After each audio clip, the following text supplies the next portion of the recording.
Like David in Psalm 13, I wondered, how long, Lord?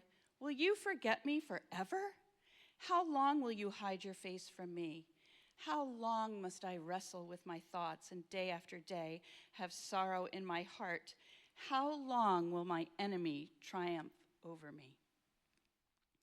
Like David in Psalm 22, I asked, why are you so far from saving me, so far from my cries of anguish? My God, I cry out by day, but you do not answer. By night, I find no rest. I did not feel God's presence. Friends seemed to fade away, and at church I felt isolated and judged.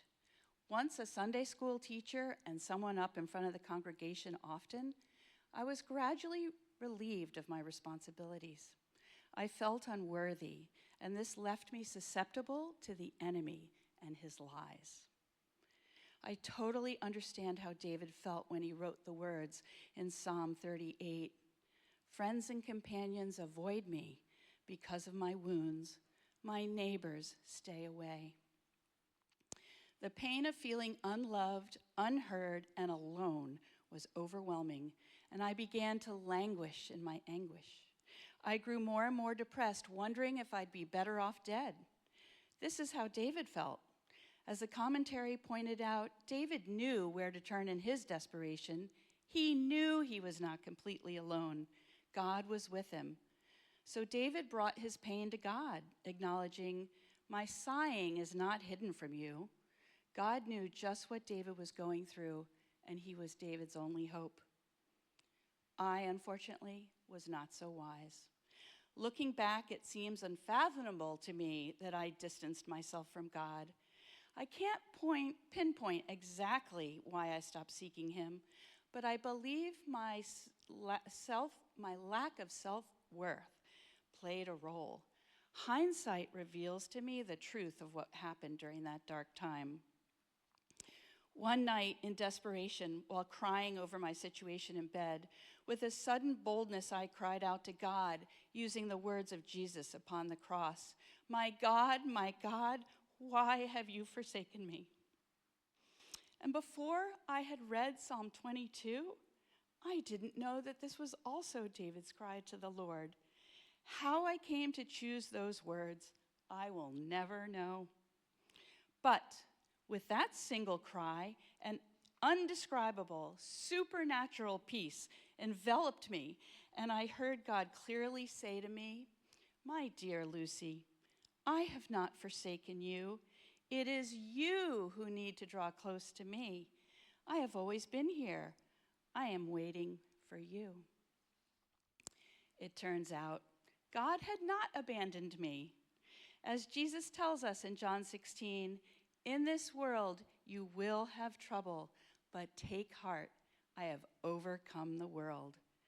Yes, trouble is part of God's plan for us, but I had allowed worldly judgment and troubles to sever my connection with God, the only connection that truly matters. He understood my heart, and my intentions were sincere. I needed to find my refuge there.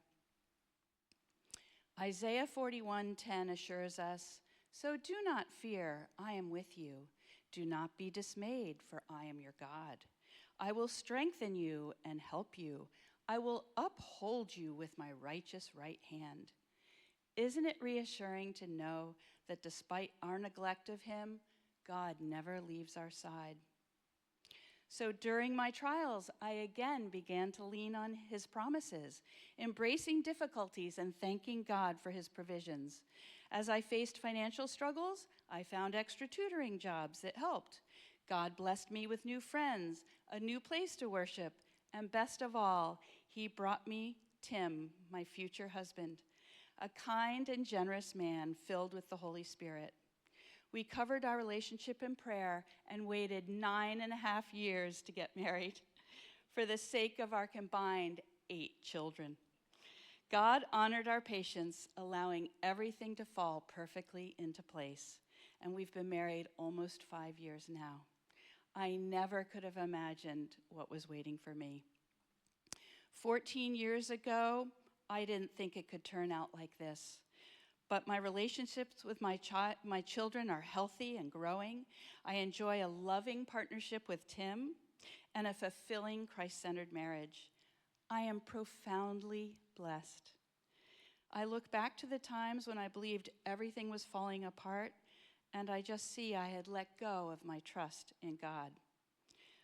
Of course, I knew Jeremiah 29:11, for I know the plans I have for you, declares the Lord. Plans to prosper you and not to harm you, plans to give you a hope and a future. And yet, I struggled to believe that promise was for me. I felt that divorce was a sin and I was undeserving. But may I never forget what Psalm 36 reminds us. How priceless is your unfailing love, O God. People take refuge in the shadow of your wings. Looking back, I see that during those challenging years, I needlessly faced profound suffering alone. But the good news is we don't have to. God never leaves us. He is by our side. As Psalm 94:14 assures us, for the Lord will not reject his people. He will never forsake his inheritance. God never changes. My mistake was not remembering God's character. I got in my own head and focused on my troubles and not on him. He's been there for me in the past. He's there for us in the future. Even now, as I face some uncertainties and difficult times, the most important thing to remember is God's unfailing love. Even when things are uncertain, God is certain. He is our refuge and our strength always. God may seem far away at times, but our feelings must take a back seat to truth. No matter how we feel, he is with us. And my prayer is that we may always find peace by drawing nearer to him, knowing that he has not left us, and knowing that we are all fully worthy of his grace, no matter what. Thank you.